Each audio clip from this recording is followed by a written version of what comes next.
Hello, everybody. Welcome. This is our second part of the video number 2 with Mr. Lester Young, and we are talking about purpose and passion and authenticity. This is Indiana University, Northwest Campus, School of Business and Economics, Small Business Academy, and I am Francine Bergens. So let me recap a little bit because, of course, we have taught throughout the Small Business Academy for entrepreneurs and small business owners, executive leaders, etc. We have free videos to help you get started with your business plan and so many things. And I wanted to bring in a real life piece. You know, you've seen the instructors, you've seen all of us, but what about the real business owner? Even though, I mean, Lester, I'm a real business owner, but I'm also the teacher, so it's not quite the same. I wanted to bring in someone who's doing this, has done this. I have seen him start this thing, and you're talking about 12 months later, even though I knew it was going to happen, I'm not surprised.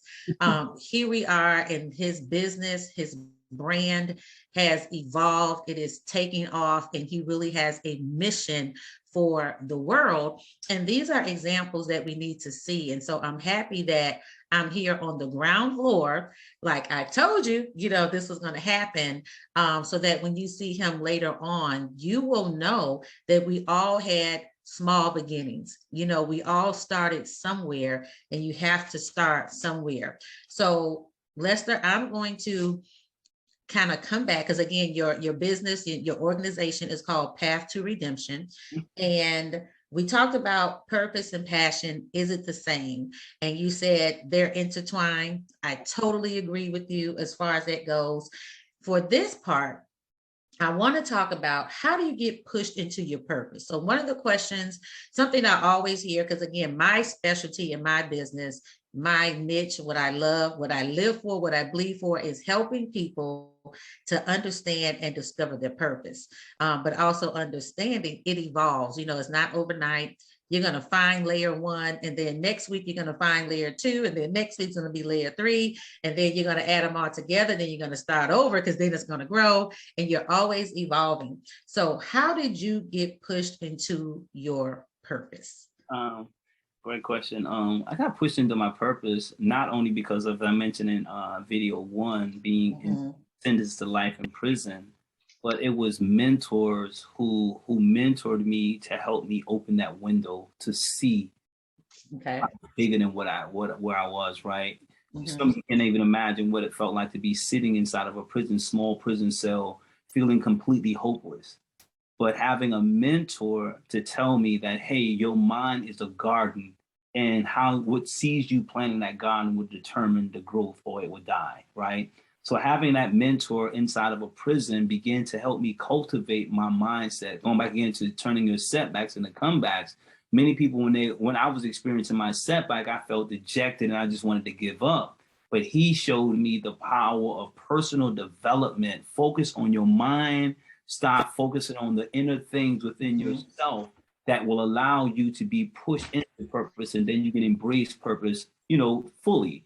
So it was just mentors for me and their personal individual relationships, and then reading books. I became a very avid reader. I went to prison reading at a 7th grade level of education. When I walked out of prison, I know I read over 1,000 books, and they were books geared towards my purpose. Like my intellectual diet was centered around the books and things that will allow me to grow into my purpose. So making that personal investment in myself came from mentors and reading books, and just doing a lot of self-reflection through journaling to be able to figure out where I'm going at in my life. I'm just taking notes here because you're saying so much. And I really want the audience to know that this was not scripted, because everything you mentioned is everything I talk about. Oh, is it? Yes. And I am a huge fan of journaling, and I'm always telling the audience, you know, journal, you've got to write, you have got to write the vision. And let's talk about what journaling did for you. So in a previous video, we have some assignments where they need to journal a few things. I actually talk about the SWOT analysis. Yeah. And for those who don't know, again, make sure you go to our Indiana University website and check out the videos. But your SWOT is your strengths, your weaknesses, your opportunities, and your threats. But instead of doing it for business, my suggestion is do it on you. Do a SWOT analysis on yourself. And a part of that SWOT analysis includes you journaling and writing these things somewhere. So tell us how journaling, and I'm going to add this as well, because you're a male, a lot of times it's a little different. Men are this way, women are this way. And we want to encourage everyone to do a little bit more writing. So tell us what journaling did for you. Journaling opened the window for me because I felt like I was being suffocated in this small prison cell, right? And could not push beyond that. Everything was just like boxed in. But I remember watching this show one day, and it was an Oprah Winfrey show, actually, and she mentioned the power of journaling, gratitude journaling. And at this time, I was feeling low, at a low point of my incarceration. Maybe the first 3 years was the lowest moments for me. And she mentioned about journaling, gratitude, writing 5 things down that you're grateful for and 5 things you're grateful for at night. And I was like, I want to see if this is actually true. So I went to the prison canteen and I got like a couple notebooks and I started journaling. Every morning I was intentional about writing 5 things down that I'm grateful for. And every night I would search for 5 things that I'm grateful for before going to bed. And then from there, I started writing out what is now one of my books called The 5 Stages of Incarceration. The 5 Stages of Incarceration came from me writing out the gratitude, but also flushing out my things that I was struggling with. Like the first stage of my book, the book is called The 5 Stages of Incarceration. Self-denial. And I began listing all of the things that I was in denial about prior to my incarceration, even during my incarceration. And from there, it allowed me to unlock these areas of denial and begin to lay them out and begin to address them. From self-denial to anger to victimization to forgiveness to transformation. Those are the 5 chapters of my book and also my curriculum that I teach in the prison. It all came about as a result of me journaling, because it allowed me to flush out, allowed me to do some self-reflection. And from there, I began to better understand me. I became more acquainted with me. So like when you said the SWOT analysis, I remember doing the SWOT analysis, the strengths, the weaknesses, the opportunities, but I would say not the threat. I would say, what are my triggers? What are my emotional triggers that I'm not aware of, that once I get the opportunity, what are the triggers that can sabotage the opportunity, right? Mm-hmm. So those are things that I did to really do that personal assessment of myself. And it really came from me reading a business book and saw the SWOT analysis, like, man, that would be pretty cool if I start applying that to myself, right? And the SMART goals and all of that, it was all about how do I apply it to me, and doing as my, what's the brother name? Michael Jackson said, the man in the mirror. I began to really look at that man in the mirror, and from journaling, it gave me a better understanding of who I was.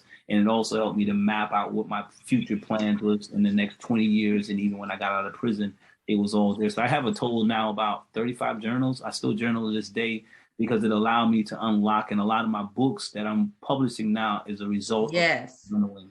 Yeah, I just got done with a 40-day journal, and that's what I said. I said, oh, this is a book. Okay.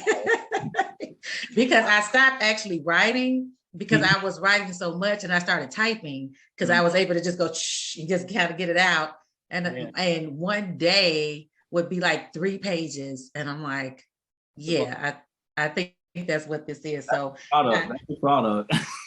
Yeah.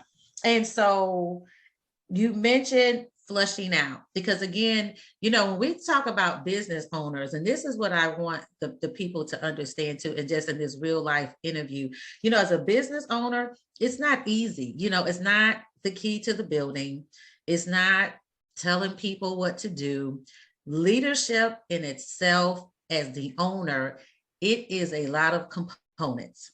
And you have to be self-aware. So that's another component I talk about. You have to be self-aware. Everything starts with the man in the mirror. Just go like this, and this is where you start to work it out. Knowing your emotional IQ, knowing your strengths. And like you said, whether threats or whatever it is, I tell them you want to call it, it still starts with you.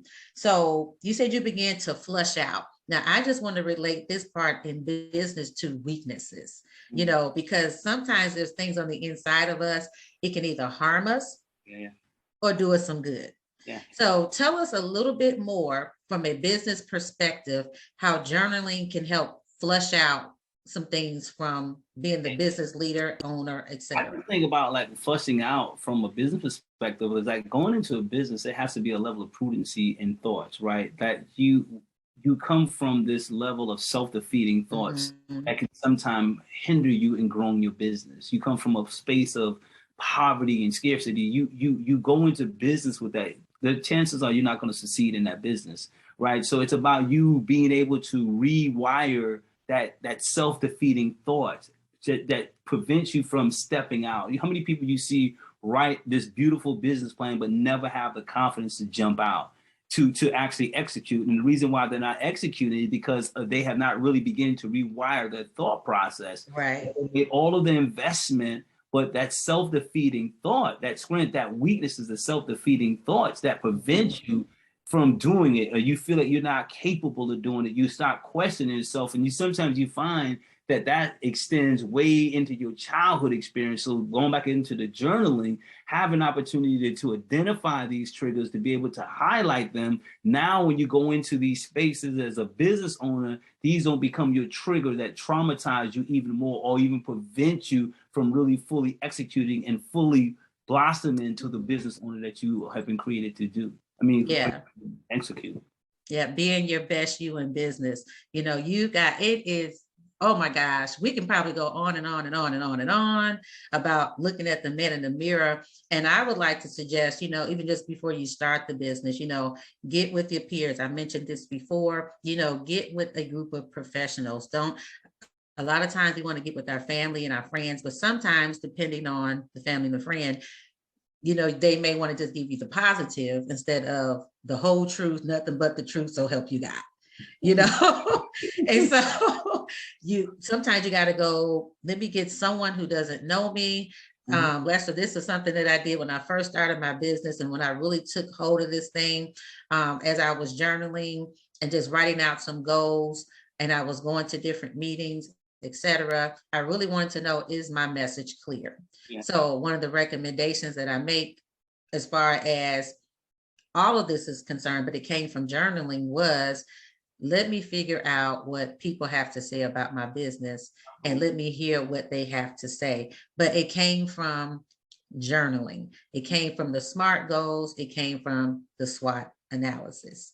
So thank you for that. Hitting on those points. And I want to recap this. Having mentors. It's very key. So I want to just tell everyone again that not only do you have Indiana University Northwest, we have a small business academy, but you also have SCORE. SCORE mentors are free of charge with industry professionals. I use them, and I say use, like as in I still use them. I still have meetings, etc. They are available. You can go to score.org. You mentioned leaders, Lester. You mentioned reading. You also mentioned just the personal leaders and the journaling. So each city, each state has a small business development center that can help you. And if you need more help, if you're not sure, again, we highly encourage you to reach out to us at Indiana University Northwest. We are in Gary, Indiana, home of the Jacksons, of course, Lester, right up the street from where we are, talking about the man in the mirror. And just feel free to contact us at the Small Business Academy. So this is our second video, and we're going to be back with number 3. Thank you.